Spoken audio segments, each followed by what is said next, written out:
Hoop City with Paul Sir. Josh, how are you doing today? I'm doing well. We had a wonderful time on the Triple S this morning, the Saturday Sports Setup. A little washed from my long Fridays, but you know what?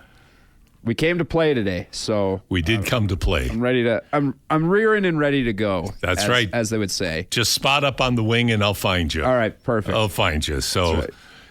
I'm Paul Sir, really pleased to be with you today talking hoops. We aim every week to do the best job we possibly can, bringing you the best basketball coverage, the best basketball insight, and I don't think we're going to disappoint you today. We have two fantastic guests that are going to be joining us at the 10:20 segment. We have the president, CEO, head coach, GM, emperor, you name it, he is it for the Edmonton Stingers. The University of Alberta and Edmonton Stinger great Jordan Baker is going to join us at 10:20, and we're going to talk about the past CEBL season, but more importantly, the upcoming season, what the Stingers do in the off season to stay connected and build in the community. And Jordan's working extremely hard along with the team over with the Edmonton Stingers to keep this CEBL momentum going. Josh and I are going to have a lot to talk about in the NBA in particular this week. So many things unfolding in the A with individual performances, surprise and not so surprising team performances. But we've got some great stories to dive into. And then at the top of the hour, 11 o'clock, we bring in the great longtime color analyst on TSN for the Toronto Raptors, Jack Armstrong, and can't wait. Jack's not only a colorful character and a great play-by-play team analyst, but he's an insightful man who really, lives and breathes basketball, obviously. But we're gonna go on the deep dive.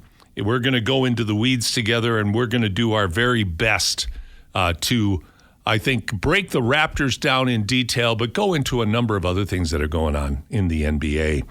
Josh, why don't you share with our audience what our poll question is today? Oh, absolutely. All right. The poll question this week is: who is your MVP so far in the NBA this season? Is it SGA, Nikola Jokic, Giannis Antetokounmpo, or Luka Doncic? And in order to cast your vote, Josh? Oh, yeah. You go on to the old X.com, the X the Everything app. It's all happening on X. And you search up Hoop City Show. That's right. There was a whole rebrand on the X page. It's no longer the basketball _show. It is Hoop City Show. And you'll see our lovely logo right there, Hoop City with Paul Sir. You just hop in. You'll be able to find us, as well as a bunch of other things that will be coming up on there as well. Well, the rebrand efforts continue, Josh. Thanks to you and your technical abilities, because if it were up to me, we'd be sending out things by mail. So this is great. Also, if you have any questions, any thoughts, any observations on what's going on, not just in the NBA, but the world of basketball, 833-401-1440. You can text your information. You can text your ideas, thoughts, questions into us. Again, 833-401-1440. We're going to start. Touch on the. I want to touch on the MVP just a little bit, Josh. It's obviously you're going to say, well, it's between Gilgeous-Alexander and Jokic, and you know what, probably is. But my God, the numbers that Giannis Antetokounmpo is putting up are just stratospheric. I don't recall seeing 4 or 5 players, because easily you could have slipped Wemby into this. And there are several other players that are in contention, but you've got 4 players putting up unbelievable numbers, and not just in terms of points per game, that sort of statistic, but the efficiency that goes along with it and the winning that goes along with it as well. All 4 of these players are having outstanding individual seasons, but leading their teams forward. Now, Josh, here's where I'd like your insight. SGA, defending, reigning MVP, NBA champion, off to another unbelievable start. on a team that's now, I believe, 12-1. They've got, I think, the next 3 games are against basement-dwelling teams. So they're going to be most likely 15-1 before they're even probably competed with. Doing this without their second-best player in Jay Will, and also without first-team all-defense Lou Dort for the last 5 games. Okay, so you can point to him. The Nuggets are 2 losses. Jokic, we're going to talk a little bit about his performance the other night, which is just ridiculous. But Jokic, again, having a fantastic start to the season. But Antetokounmpo, do you have to think seriously about these guys? Antetokounmpo is leading a very mediocre Milwaukee Bucks team and keeping them relevant, keeping them so far in the season in the W column in their favor. And I think you can make the same, observation about Luka. Off to a fantastic start for a Lakers team that people really didn't have high expectations of, and have not had the services to this point of LeBron James. And then Wemby, of course, San Antonio, the once proud franchise, NBA champion, 4-time NBA champion, have been really struggling with sub-500 records for the last many years. This year, again, in the thick of things. Do you have to give serious thought, Josh, to these other guys? Not just because their team may not vie for a championship, but they're taking teams that without them would be like the Indiana Pacers this year. Yeah, absolutely. I think across the board for all of them, that is entirely true. I mean, that's really what it comes down to, who's most valuable to their team. Although, like, does the person who is most valuable to their team win every year? I think not. I give serious thought to Giannis, like, laying awake in bed at night being like, he might be, he's doing something that no one in the game of basketball has ever done. He's doing it for a 3rd time of just like setting new PER records and doing all this other stuff. And he's constantly evolving on himself. My only issue is that I think Nikola Jokic has figured out, he's broken basketball, and like he's figured out exactly what you're supposed to do every single play. And he's that much better than everyone on the court. You're watching, I've sat down and like really watched Nikola Jokic film at this point in the season. He knows things that are going to happen like 5 seconds in advance. When they were playing the Kings, he's coming up the court. He's not the ball handler, calls for the ball because he sees the defensive player not hustling back. So he knows Christian Brown is going to be open under the net in about 5 seconds. So he takes it across court, fakes a pass to the corner, and then tosses it right in for Christian Brown for the easiest 2 points of the night, probably of Christian Brown's career. You know, that's a great point, because I think I'm going to give you 2 cases to consider here. I had the opportunity to talk with Ben Golliver last week. Folks who listened to the show heard the conversation, but I said to Ben, I almost think like if I had to choose between Michael Jordan and SGA, I'd probably choose Jordan because of his ferocity. But I think SGA is almost a scientific marvel. I think he has worked so hard on his game, and he has perfected nuances of the game that make him in the modern NBA. Now, go back 30 years when much more physical play was allowed, where the game was much rougher. I don't think he would have been he would have still been phenomenal, but I don't think he would have been quite as dominant as he is now. So put that aside. SGA he does so many little things so well. And the fact that he's been able to use the mid-range game effectively and finally root out all the pocket pen nerds that are obsessed with three-pointers and layups. And that's a big passion of mine. I just think analytics is just so overstated to the point where I think in many respects it's partially responsible for the declining viewership of the NBA, threes and layups.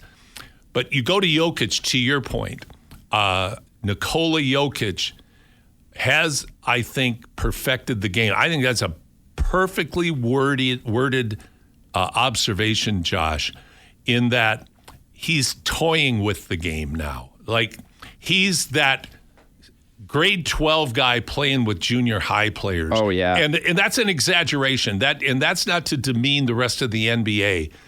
But you know that when you see somebody out there that's a lot older than the kids that are running around and he or she can just dominate, that to your point, Jokic, the game has slowed down so much now for Jokic.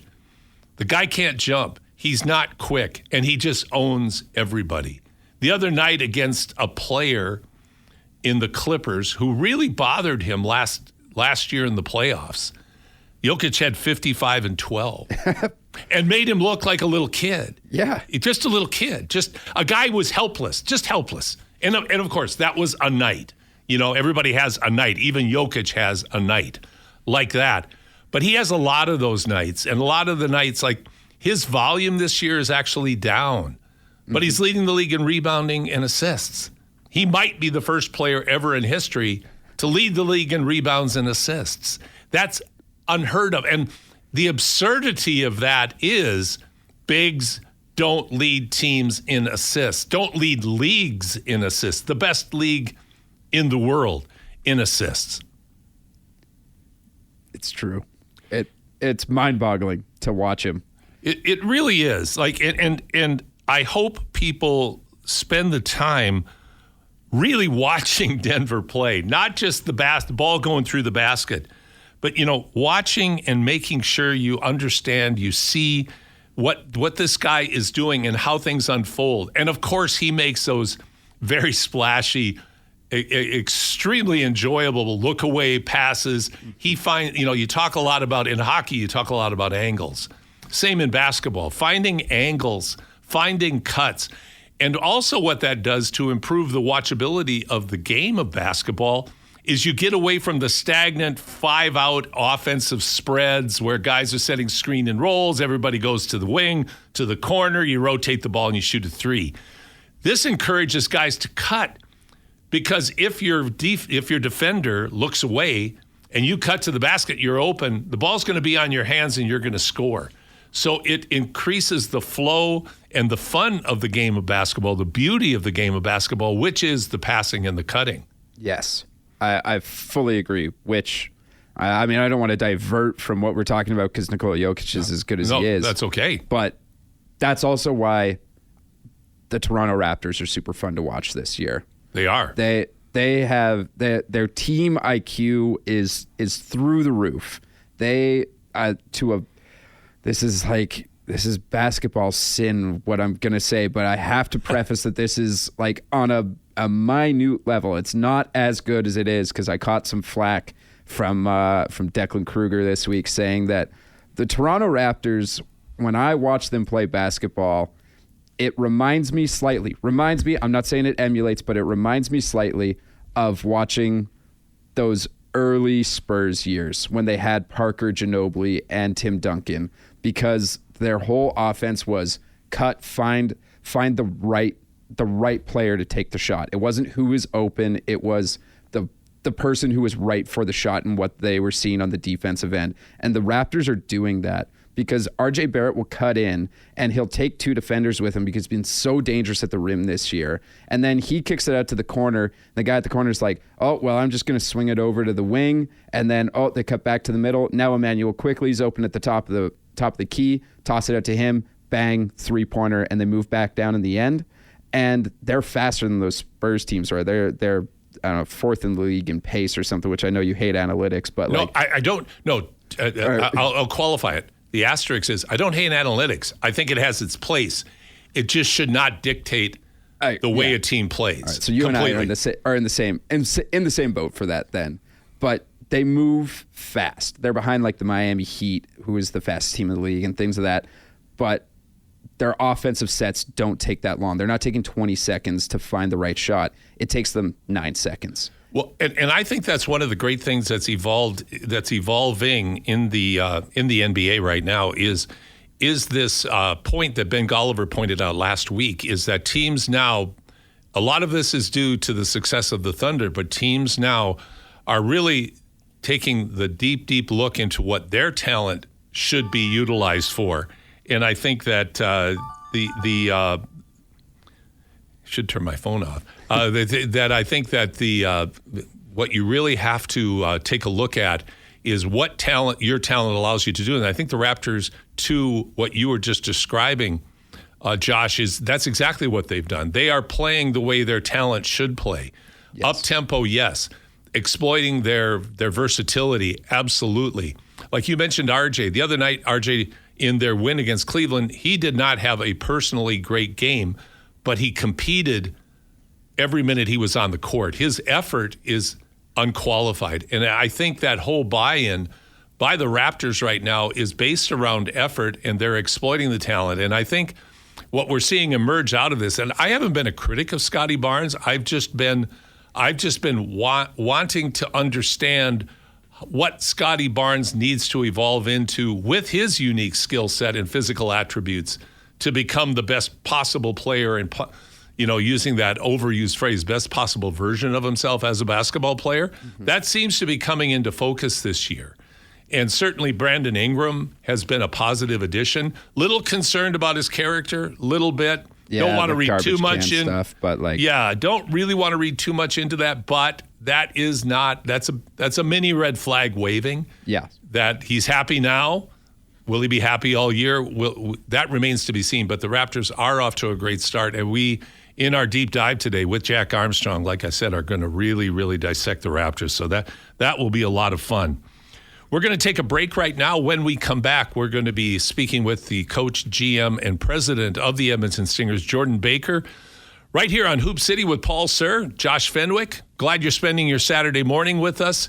We'll be back with Jordan. Sports 1440, Paul Sir, Josh Fenwick with you on this chilly Saturday morning, and very pleased to be joined with the president / CEO, general manager and head coach, former CEBL All-Star, all-time great at the University of Alberta, Jordan Baker. How's that for an intro, Jordan?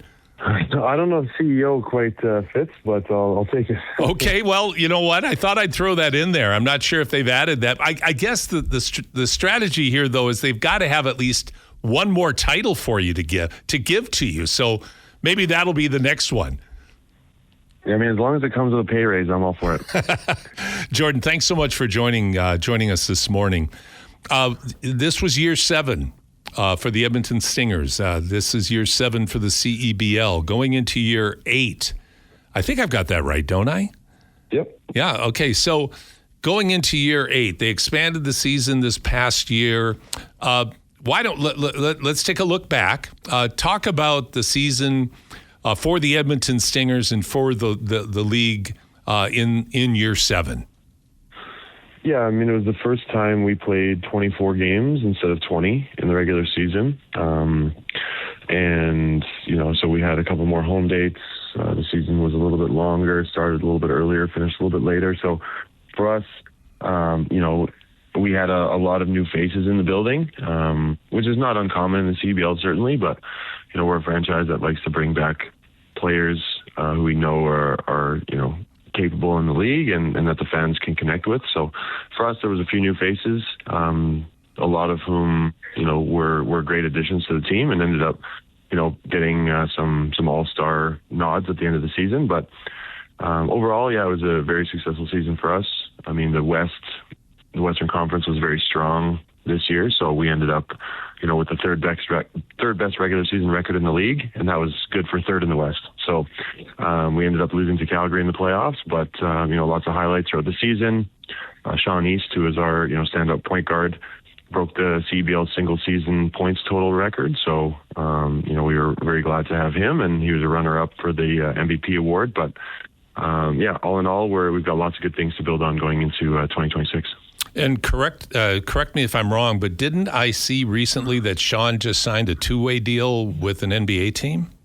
He's not on a 2-way. He was on an Exhibit 10 training camp deal with Utah. Okay. And now he's with their G League affiliate, the Salt Lake City Stars. Okay. So, yeah. But he's getting the look that he deserves because Sean, I thought, the best guard we've had in Edmonton, of course, since the great Xavier Moon. But outstanding season, a bit of an undersized guard, but with the huge heart and the big basketball IQ. that allowed him to be so dangerous in so many different ways. You know, one of the things that I noticed being, having the opportunity and the privilege of doing the color commentary along with Doug McLean for the Stingers games was the team chemistry seemed genuine. The guys really seemed to like each other. They really seemed to pull for each other and play for each other. Accurate observation from the coaching perspective? Yeah, I think so. I know it's a challenging task sometimes to bring guys together and have them, care about each other in such a short season. But, I think our leaders did a great job. And, we preached from the very beginning that we needed to be selfless in order to, see some success. And guys really embraced that. And, yeah, I mean, we had a 7-game winning streak in the middle of the season, which always helps morale as well. So, things came together. Guys really pulled for each other. And I think, in that locker room following the loss to Calgary to close out the season, there were some guys that were, not disappointed in their own play for selfish reasons, but disappointed in their own play because of, the way that things ended and the way that we wanted things to end from a team perspective. And that was pretty fun. I'm talking with Jordan Baker, head coach, general manager, and president of the Edmonton Stingers in the Canadian Elite Basketball League here on Hoop City with Paul Sir. Jordan, talk about the evolution of the CEBL over the 7 years. You've been involved since day one as a player, phasing into coaching and managing. But talk about the evolution of the league.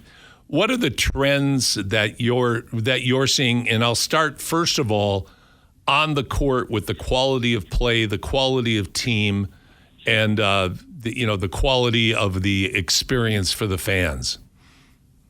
It's always challenging when you start a brand new league to be able to attract top level talent, just because of the question marks and some of the questions surrounding the legitimacy of the league. And that was something that Mike Moriali, who was the former commissioner of the league, really wanted to make sure whether it was taken care of. It was like people were getting paid on time and the salaries were fair and the travel made sense and the venues were fitting for a professional league. And at the beginning, there was lots of Americans and Canadians who were looking for an opportunity. Now, the league has grown to a point where the talent on the floor is much better. We're a league that's recognized around the world. I had an assistant coach of mine in Spain for a couple of weeks, and he was getting a lot of questions about how do I get involved with the CBL from import players who are looking to continue their careers through the summer. So the CBL is growing. Like you said, we just finished up our 7th season. We're still very much in our infancy, but we are trying to put all the right pieces in place, and in doing so, taking care of the things on the floor.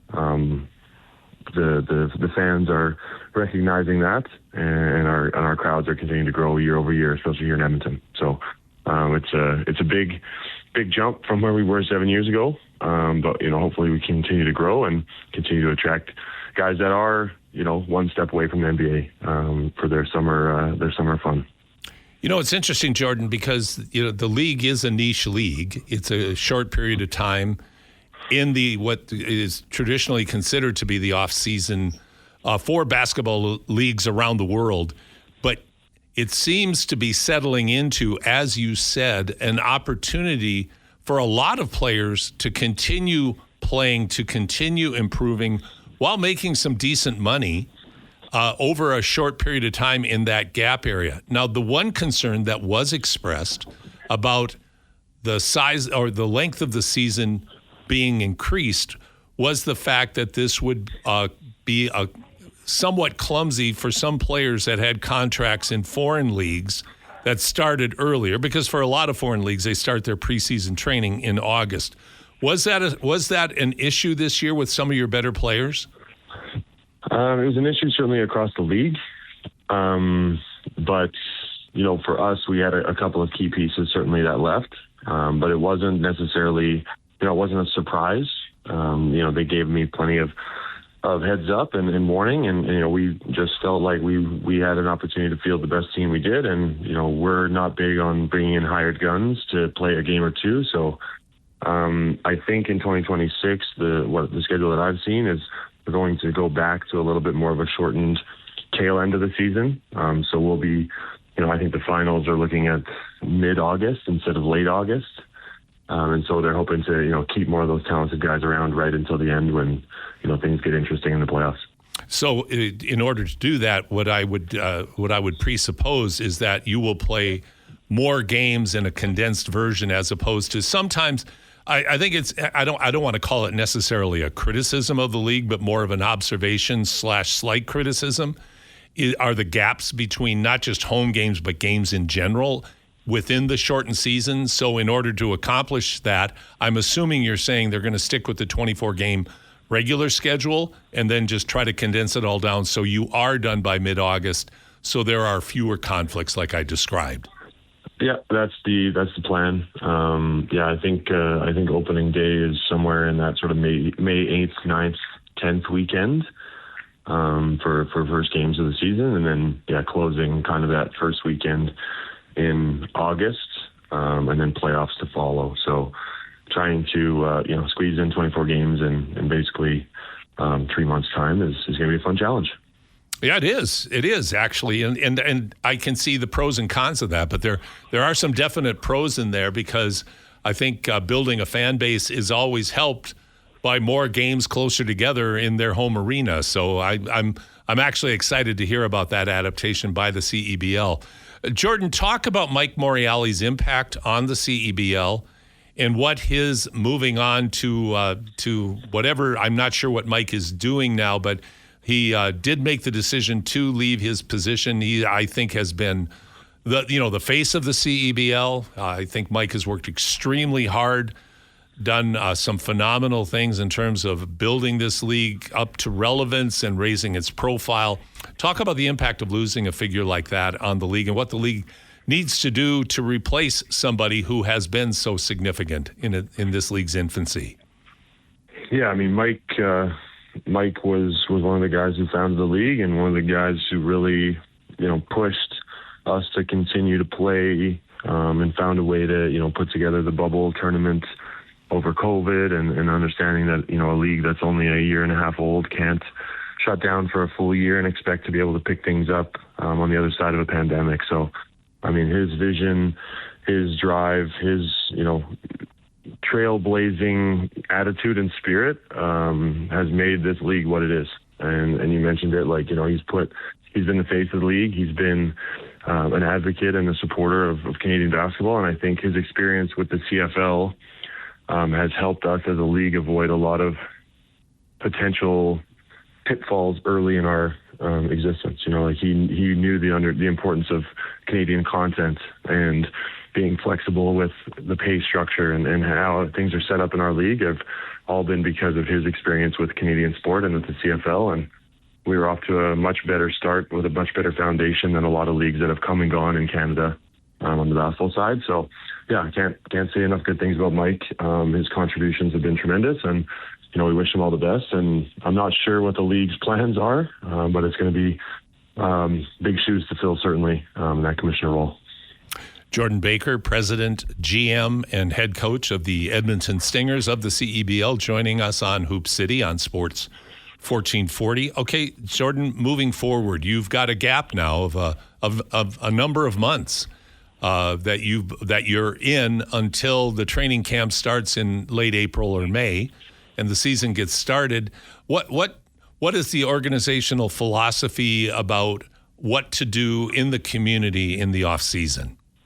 Yeah, so last year, the off season of 2024-25, we started what we call the Basketball Bridge program, which is aimed at sort of connecting all levels of basketball throughout the city, from coaching to officiating to, youth players to tournaments to 3x3 to all those other fun things that exist within our, basketball ecosystem. And so we're continuing with that. We just wrapped up a couple of single-day camps over the sort of fall break here. We had over 175 kids come through our doors and get a little bit of coaching from our professional coaching staff. We've got a under 9 Christmas tournament going on the last weekend before the holidays. We've got some more single day camps, some tournaments. We're very fortunate that the strike has ended. Maybe not on the best of terms, but that means high school basketball is back, and that means, we're able to run our high school all-star showcase in April and do some of the things that we've enjoyed doing with connecting to the community and making sure that people don't forget we exist at the Expo Center in anticipation for that season opener in May. Well, and that's fantastic. Keeping the Stinger name alive through meaningful, meaty opportunities for the youth in particular in the community I think is a real feather in the cap of the organization. So that's fantastic. I think you've got somebody helping you out in the background. And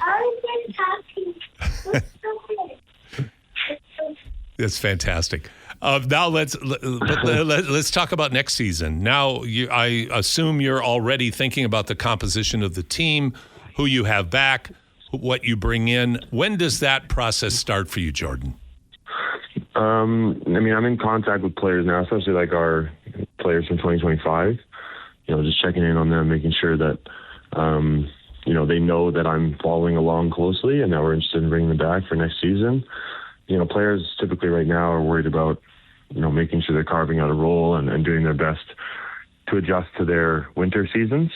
Wherever they're playing overseas right now. And then sort of once that new year calendar turns over, that's when people start to think about, okay, what are my summer plans going to look like in 2026? And that's when we can have some more meaningful conversations about roles and team composition. I continue to add to my spreadsheet of lists of guys we might think might be a fit in town, but nothing really gets moving until January with those conversations. And then we have the ability to sign players to contracts on February 1st.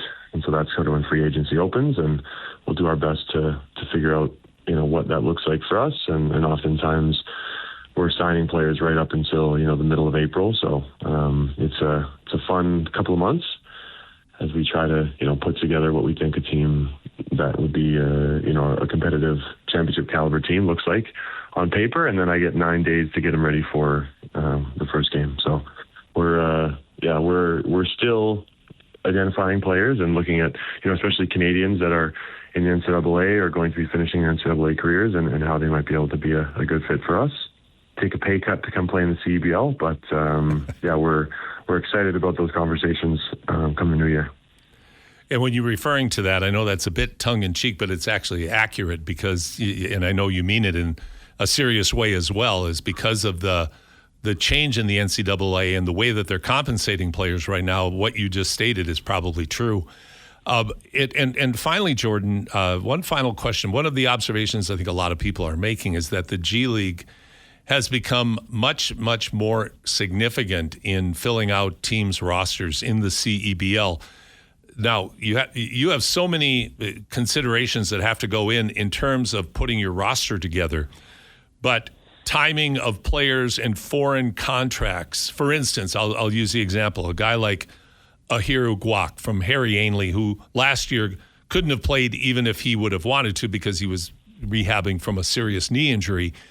But a guy like that who's playing on a very good team in Germany, his season could go really deep into the CEBL season.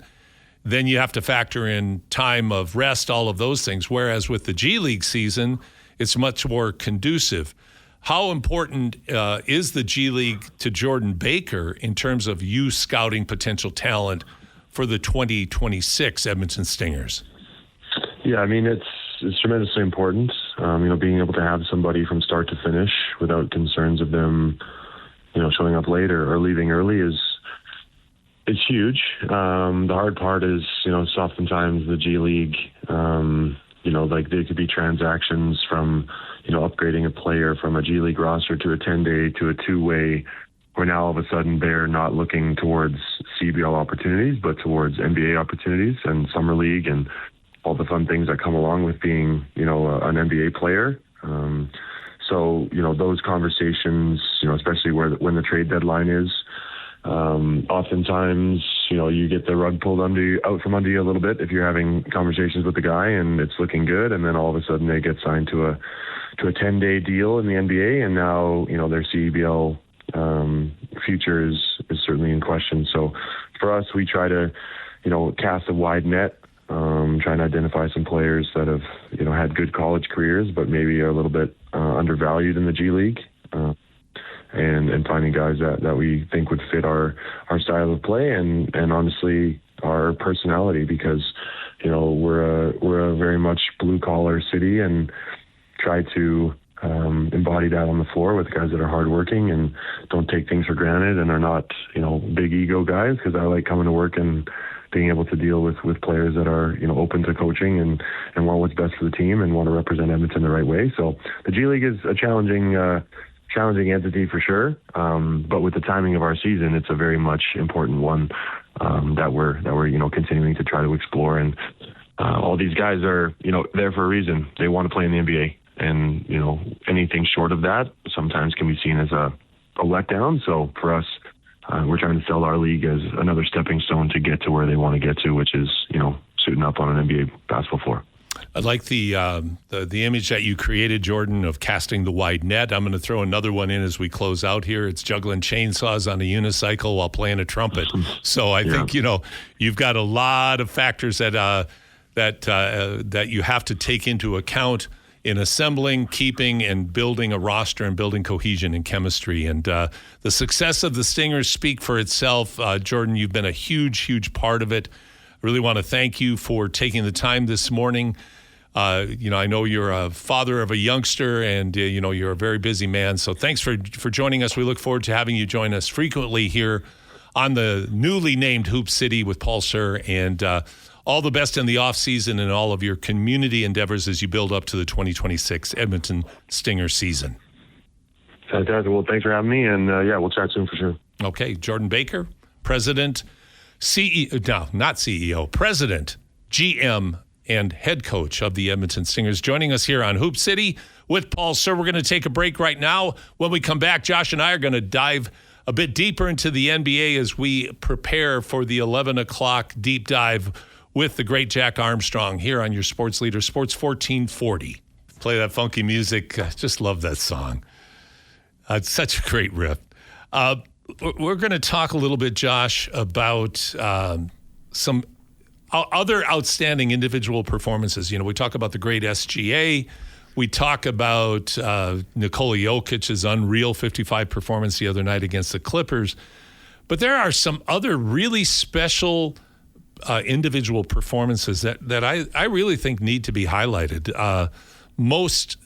Last night was we saw two of them.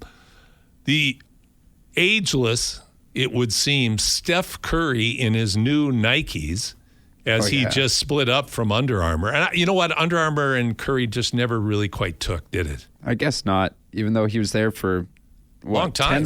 10 years at least? Yeah, 10 years. But it never really turned that corner. Yeah. Gathered the steam that you would have expected from the great Steph Curry endorsing a shoe. I don't know anything about the shoe. Maybe the shoe just wasn't that good, but Nike still is king. But last night, Curry goes off for 49 against the Spurs in a 1-point victory in which Wemby was very good, but somewhat pedestrian compared to some of his other numbers. But 49 points from Steph Curry at 37, incredible. And I was mentioning about how I think in the evolution of players, now you're really into an age of fine point development. SGA that I'm referring to, it's the way he uses his shoulder, the way he's improved on James Harden's drawing of fouls, doing it in a more, what I would call a more believable way, even though SGA does have some acting skills as well. Not to the level that Harden had and the acting that he did and the way that the refs bit on Harden's nonsense. But what Curry, I think, as generational as LeBron James is, when the dust settles and we're out 20 to 30 years from now, in terms of what player impacted, revolutionized the game the most, I would say without question, in my mind, it's Steph Curry. He changed the way the game was conceived and played. Oh, yeah. I don't think you're breaking any bylaws with that one there, No, Paul. It's, yeah, every kid now, you see them playing basketball on the turf or whatever, and they're pulling from deep. Well, and it's interesting because it's interesting you say that. I went to a function once at a local community center, and exactly to that, I walk into the gym, and these kids are there, and they're all doing the Steph Curry stuff, the trying to imitate the moves he makes leading into his shot and then taking the three. And, of course, they're missing everything every time. You could have locked them in a gym for a week, and they would have maybe made one shot. The problem with this is that players, people, even coaches don't understand what it took for two things. What it took for Steph Curry to become that kind of shooter. That's number one. You become a great player and you become a great shooter when nobody's watching. And it's the hours and hours and thousands upon thousands of shots being done correctly that led to Steph Curry's greatness. But there's also phase two of that. And I've said that many times on the show, is that it is also the genius of someone recognizing something outrageous and allowing it to happen on the court, which is what Steve Kerr did for Steph Curry, is that he allowed Curry to be the outrageous player he was, which led to early championships for the Warriors. But a lot of times, purists were just, throwing their arms up in disbelief at the shots that Curry was taking. But then as he kept making more and more and more of them, people started to realize that Steve Kerr recognized Curry could outrageously change the way people conceive of the three-point shot, not just in terms of numbers taken, but distances taken and shots taken under pressure. And that, I think, is the real game-changing aspect of Steph Curry's impact on the game of basketball. Oh, absolutely. I fully agree. And also, it helps that Steph Curry had a dad who played in the NBA for as long as he did, because he learned shooting mid-ranges at NBA distance, which is 3-point distance in high school courts and things of the such. And so he can just keep pushing himself back. But also in that, Steph Curry has a very non-by-the-book shooting form. He just throws, it's a lot of arms, but he also gets up off the ground and things, because the way people teach you to shoot the ball is like, bring it up to your forehead or whatever. He loads from the hips and launches it out from his chest essentially, but finds a way to line everything up for now he's the leading 3-point made leader in the NBA. I messed up the wording on that, but everyone caught the drift. Oh, no, it was a late night. Yeah, it was. No, that's a good point. And actually, Josh, this is why most shooting coaches are, I don't want to be too caustic, not very good at what they do, because they can't shoot themselves. Yeah. And B, there are a few things that are fundamental to shooting that Steph Curry does right, that some shooting coach, if I were teaching a young person how to shoot, I would use Steph Curry's shooting form as the basis for learning how to shoot, because he loads from the hip, he shoots it low. Yep. The release point is low, off his forehead, with the follow-through going to the basket. It's got the hand in the cookie jar. Hand in the cookie jar. But a lot of coaches that have players bringing the ball straight up on their side, shooting off their forehead, are doing their kids a disservice, because your power comes from your legs, and the arms are the slingshot, and the follow-through is your sight. And that's what Curry does still to this day better than anybody, although there are, again, some great shooters that are part of the NBA now, largely due to Steph Curry's genius. But I think it's Reggie Miller was an unorthodox shooter, and for most people don't remember Reggie Miller's shot, but a very unorthodox shot. But the thing that he did well was his follow through, which is why he was the original great 3-point shooter, only to be displaced by Steph Curry. The other thing about Curry, though, of course, it's his swagger, it's his creativity off the dribble. That allows him to shoot that way. But one thing, going back to Kerr's genius, when Steph was paired with Klay Thompson, they also did a lot of mid-range stuff. Yep.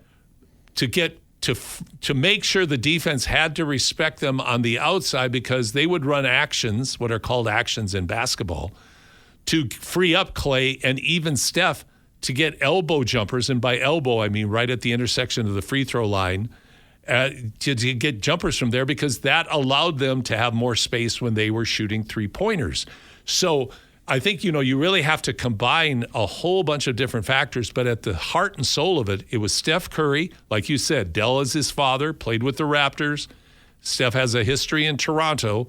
The pedigree is great, but it was the hours and countless shots when nobody's looking that turned Curry into the great shooter and great winner. He's not only a great shooter, he's a great winner. And to have the impact on the league, he's been generational in that respect. Last night, another guy who had a phenomenal night in New York was Cat. Karl Anthony Towns went off for 38 or 39 in a victory over the Miami Heat, the now thoroughbred pace of play Miami Heat. That's right. Demonstrative of how great a coach Eric Spoelstra is, being able to adapt his style to his talent. Andrew Wiggins, our Canadian #1 draft pick, is having a real nice season.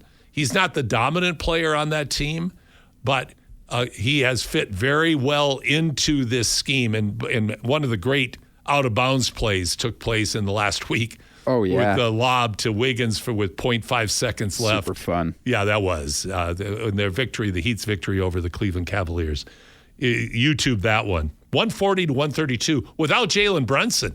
Without Jalen Brunson, it helps that they got 36 from Landry Shamet off the bench and Jordan Clarkson, because that starting lineup didn't really do anything. OG Anunoby goes out 5 minutes into the game. OG's having an all-NBA season after having when he was healthy last year, his best year of his career. Yeah.